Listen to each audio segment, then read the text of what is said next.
Yeah.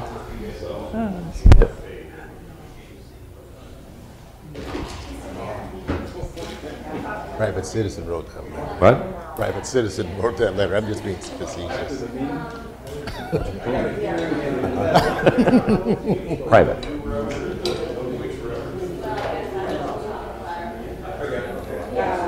Brother.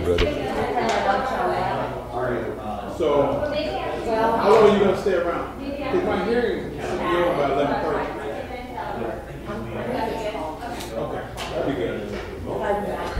I guess I never had to.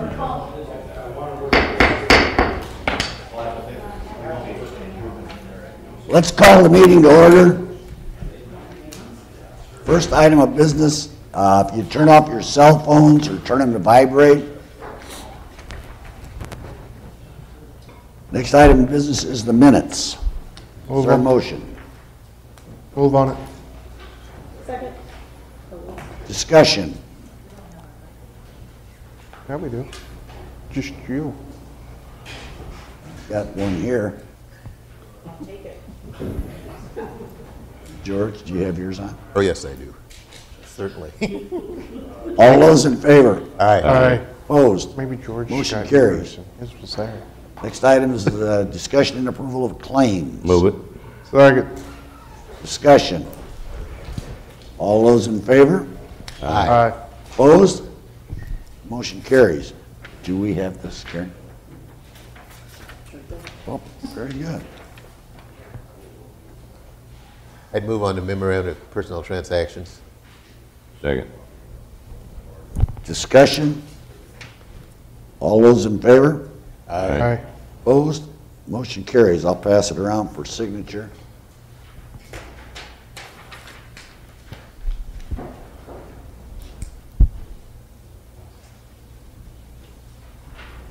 Move on to the initiation of hiring Second. process. PJ, does that present any kind of problem? No. Problem, what kind of problem? Well, I'm thinking about the wages, No, union no. contracts. No, we're not replacing anybody or anything like that. So, this is similar to what we would do for an intern. I was a little confused over a volunteer and getting paid, but that's okay.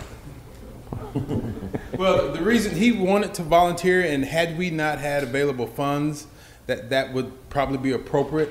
We have available money, and we're going to hold him to the same ethical standards that we would do anybody else, since he's a licensed attorney. So I don't want somebody saying, "Oh, I messed up." There's no mess ups. Could it be you're a little busy up there? Just a little bit. All those in favor? Aye. Aye. Opposed? Motion carries. Mr. Palello.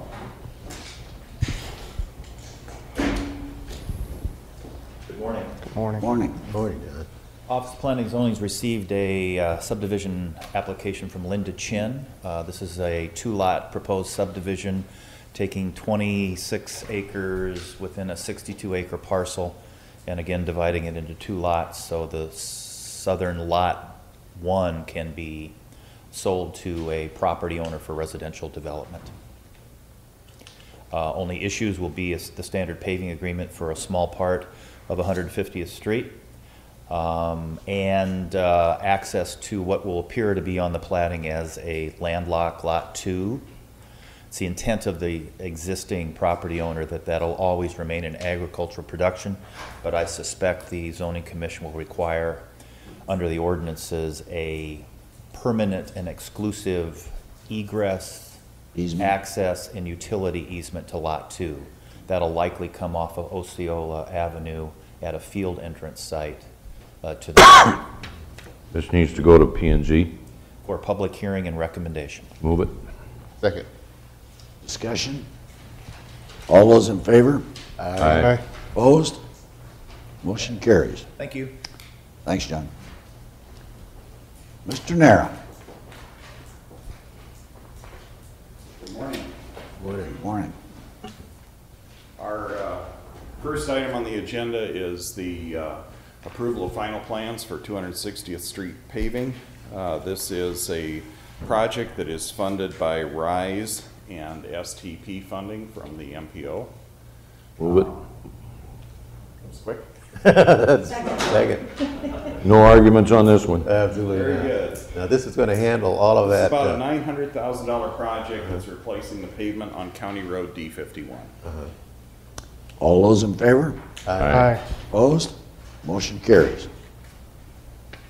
Our second project is a STP funded project from the MPO again. The project work involves hot mix asphalt overlay. This requires all 5 board member signatures, as will the next. It involves a 3-inch hot mix asphalt overlay on County Road K45. We're beginning at the south city limits of Sergeant Bluff and headed south to just south of the Luton intersection. Move it. Second. All those in favor? Aye. Opposed? The motion carries. From there on, it's not a problem? Or is the From where there it's not? on, we're getting to where we're outside of the MPO area. We'll have to find additional funding. That stretch needs to be done as well. Yes, eventually it will need to be done. I think we're getting into the worst stretch. It's where some of our widened pavement that was done on K45 is showing some longitudinal cracks out in the wheel tracks. So we're doing as much as we can with MPO funds on this one. This project had been in for some additional funding. We had it ready to go, I think it was in 2011. That funding evaporated, so we had to put that off until this year when we were able to get money again. Our final item today is consider the acceptance of the bids. This is a 2-part resolution. This week we're looking at acceptance of the bids. We'll come back probably in 1 to 2 weeks with contract and the resolution to assess the benefited members of the district. I was checking that with Diane in the treasurer's office today. It will take a special assessment resolution to the board to put this money upon the landowner, since only half of the drainage district is benefiting from this project, basically the left bank folks. This is one where the board has a little more to think about than you usually do with one of these projects. We've investigated the 2 low bids. They're $1,400 apart. The bid from Clark Construction, we believe both, first of all, we believe both contractors can complete the work. That is not the issue. Clark Construction has proposed to provide a portion of the revetment being broken concrete and a portion of the revetment being the granite quartzite material, the red rock material that's used along the bank.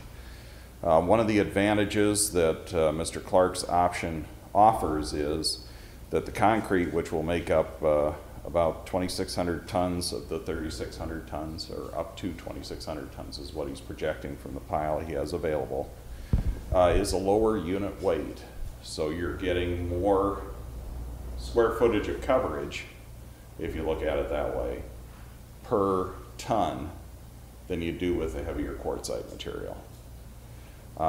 In our lifetimes, and likely the lifetimes of our children, the concrete material will still be there. In the lifetimes of generations to come, the granite material will outlast it.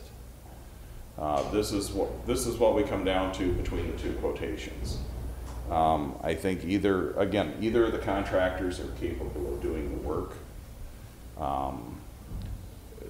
One of the advantages of Clark is it gives a little more room for error. You know, we took typical cross sections going down that bank, and you know, I think we might have a little better cost control with the broken concrete than what we do with the quartzite material. But there's no question the quartzite material is the better material for the revetment. But the fact is that you say that the longevity of the concrete is going to last maybe not as long, but it's going to last a very, very long time. It will last. At least 50 years or more. At least 50 years or more. And that's the low bid, Clark? That is the low bid. I mean, he did meet our specification. The contractor will be bringing in a, what's called a grizzly, which is basically a large rack with slots in it that allow the material that doesn't meet our gradation to fall through those slots, so the fines are lost. The heavier material rolls back to where it's loaded and brought out. My staff has looked at the pile. We're not sure how many tons he'll actually get out of it that comply, because, you know, all we can see are the edges of the pile. But a good portion of it will be the concrete. He's bringing out quartzite for the balance. Mr. Clark is here today if you have some questions.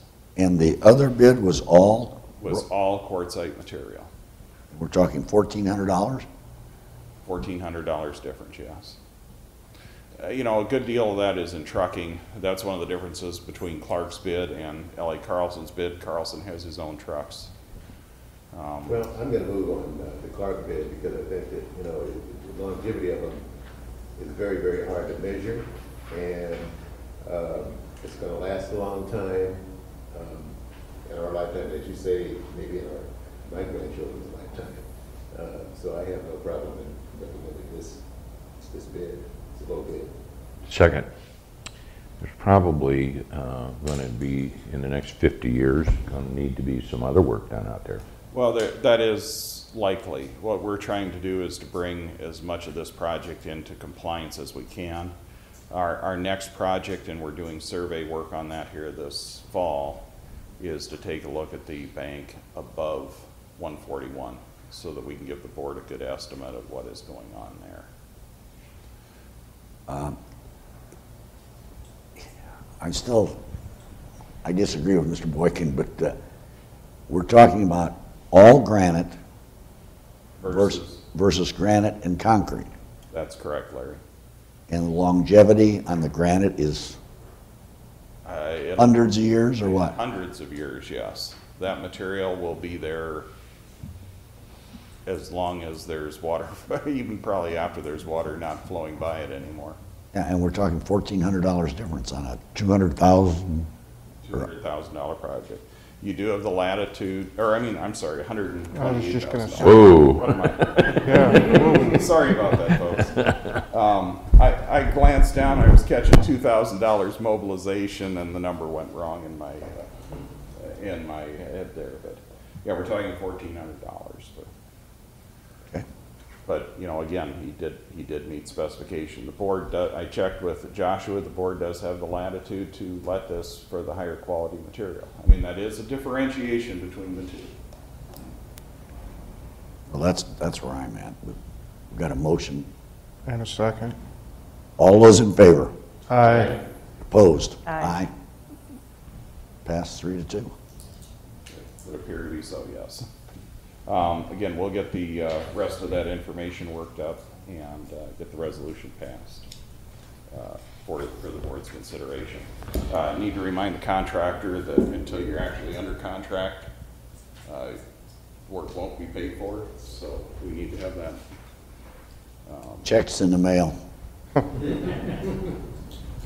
again, we just want to make sure everything is signed before the contractor undertakes any work. You have a TAC meeting tomorrow? Yes, we do. Let me know. I will. Thank you, sir. Thank you.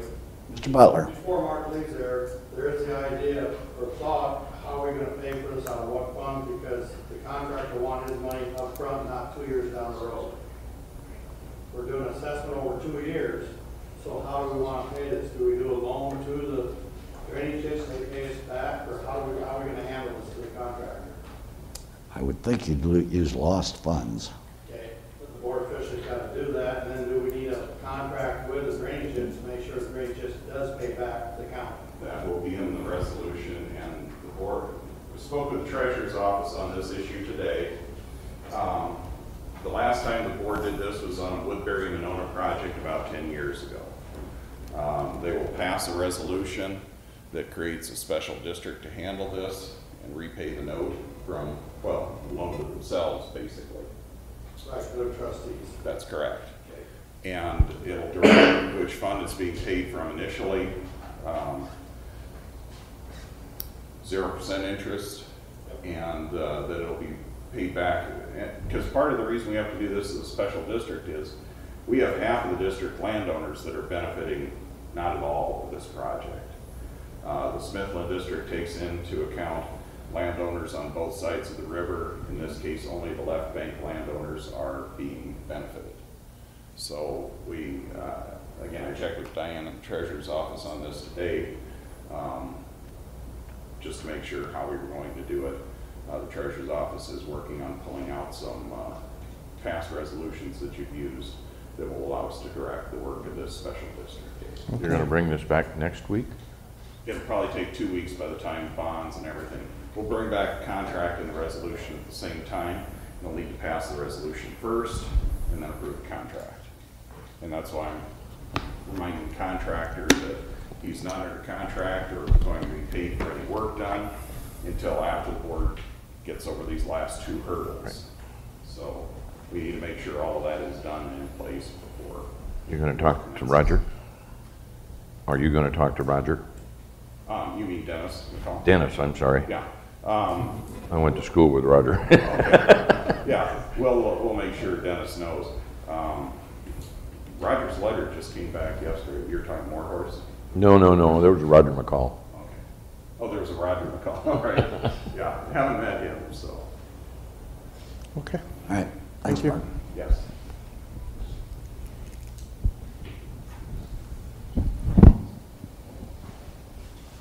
Time of hearing of any individual who wants to make a presentation. Any of the board members have concerns? Tim? I might just mention down at our haul roads, 235th, 225th, and Allison, we have had some complaints about roughness on those roads. Our concern is that if we do too much blading on them to improve smoothness, we're going to lose that good hard pack that we've got out there. We are going out and repairing some of the trouble spots today. We're hauling water out so that we can rely on some compaction and get that cut and then get it compacted before we freeze up. But it is something where folks need to be aware that it isn't going to be a smooth as pavement. And you know, right now it rumbles a little bit, but as you all know from driving on gravel roads, they rumble a little bit under your tires too. But this road is performing as we were trying to get it to work. It's very hard. It's taking the loads right now. They're just not able to fly down the road at the speed they would like right now. That's right, that's right. Got to slow down. I don't want to give up that hard road for and get it loosened up to where moisture can begin to penetrate that top. It's shedding water real well in the storms right now. So we will be working on it as we have moisture and can recompact the areas that we repair. But it is a tough balance we're trying to achieve right now. So far, it's been doing everything we've asked it to out there. So. Good, good work. Right. If no one else be heard, I'd entertain a motion to go into closed session. Move it. Second. Call the roll. Aye. Aye. Aye. Aye.